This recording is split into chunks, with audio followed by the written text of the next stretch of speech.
कवर्धा हिंसा मामले में एफआईआर दर्ज हो गई। सांसद संतोष पांडे, अभिषेक सिंह पर एफआईआर दर्ज हुई है। अशोक साहू और बीजेपी नेता मोतीराम चंद्रवंशी पर भी एफआईआर दर्ज हुई। कुल बीजेपी के 14 नेताओं पर एफआईआर दर्ज की गई है। कवर्धा हिंसा मामले में अब तक 93 लोग गिरफ्तार हो गए हैं और 14 बीजेपी के नेताओं के खिलाफ एफआईआर दर्ज हुई है। इस वक्त की अहम खबर है और बड़ी खबर है। तो कवर्धा हिंसा में लगातार जो अपडेट्स हम तक पहुंच रही है, हम दर्शकों तक पहुंचा रहे हैं। बता दें कि कवर्धा हिंसा मामले में अब तक 93 लोगों की गिरफ्तारी हो चुकी है। कवर्धा हिंसा मामले में एफआईआर दर्ज हुई है। तो जो नाम है सांसद संतोष पांडे, अभिषेक सिंह पर एफआईआर दर्ज हुई है। इसके अलावा अशोक साहू और बीजेपी नेता मोतीराम चंद्रवंशी पर भी एफआईआर दर्ज की गई। कुल बीजेपी के 14 नेताओं पर एफआईआर दर्ज हुई है।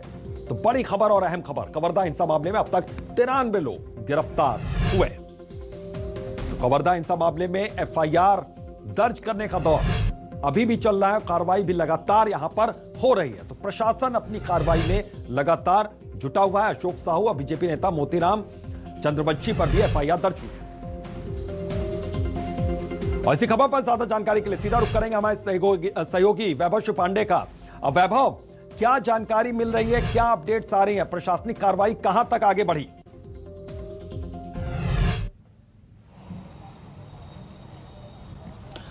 देखिए अवितोष, चूंकि कवर्धा में पिछले 6 दिनों से लगातार तनाव का माहौल बना हुआ था।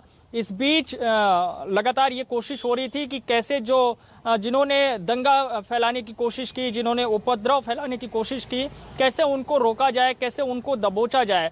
तो लगातार चूंकि सरकार की ओर से निर्देश भी है कि ऐसे किसी भी शख्स को नहीं छोड़ा जाएगा जिन्होंने शांति व्यवस्था को भंग करने की कोशिश की है। तो उसी कड़ी में तमाम ऐसे लोग जो कि रैली में, प्रदर्शन में शामिल रहे हैं, उनके खिलाफ एफआईआर दर्ज की जा रही है। और इसी कड़ी में अब सांसद संतोष पांडे सहित भाजपा के तमाम जो स्थानीय स्तर के बड़े नेता हैं, उन सब के खिलाफ मामला दर्ज कर लिया गया है, जिसमें कि डॉक्टर रमन सिंह के बेटे अभिषेक सिंह जो कि पूर्व सांसद हैं, उनके खिलाफ भी मामला दर्ज किया गया है। और भाजपा के पूर्व संसदीय सचिव मोतीराम चंद्रवंशी के साथ पूर्व विधायक अशोक साहू सहित ऐसे तमाम नेता हैं जिनके खिलाफ एफआईआर दर्ज की गई है। और उन पर यह आरोप लगा है कि उन्होंने व्यवस्था को बिगाड़ने का काम किया, माहौल को बिगाड़ने का काम किया है।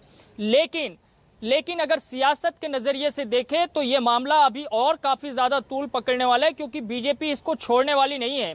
बीजेपी जाहिर तौर पर, चूंकि उनके नेताओं के खिलाफ मामले दर्ज हुए हैं, तो वो काउंटर अटैक बीजेपी की तरफ से जरूर किया जाएगा। और अभी जो जानकारी आई है उसके मुताबिक भाजपा का एक प्रतिनिधिमंडल राजभवन पहुंचा हुआ है राज्यपाल को इस पूरे मामले की जानकारी देने के लिए। बिल्कुल, तो बीजेपी का एक प्रतिनिधिमंडल वहां पर पहुंचा हुआ है राजभवन में। अब बीजेपी का क्या कुछ कहना है इस पूरे मामले में? उनके नेताओं के खिलाफ, उनके सांसद के खिलाफ यहां पर एफआईआर दर्ज हो रही है, कार्रवाई चल रही है। उनका स्टैंड क्या है? वो क्या सफाई देते हुए क्या कह रहे हैं बीजेपी के लोग?